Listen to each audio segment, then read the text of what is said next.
তেলের যে সংকট পড়ছিল, মনে করছিলাম যে একটা ব্যাটারি চালিত স্কুটি কিনবো।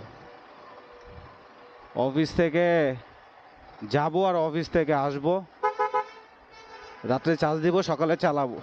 প্রায় 100 কিলোমিটার চলে। ও সামনে তো স্কুটি, ইয়া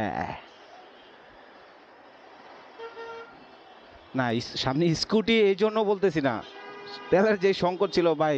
এই টানোয়ার 5 টাইম আসছিল না তখন। তখন একটা ব্যাটারি চালিত অটো রিক্সা কিনলেও ভালো হইতো।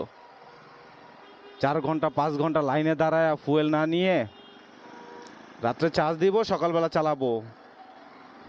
আমার গাড়ি চলে ব্যাটারিতে, গানটা গাইতাম আর চালাইতাম।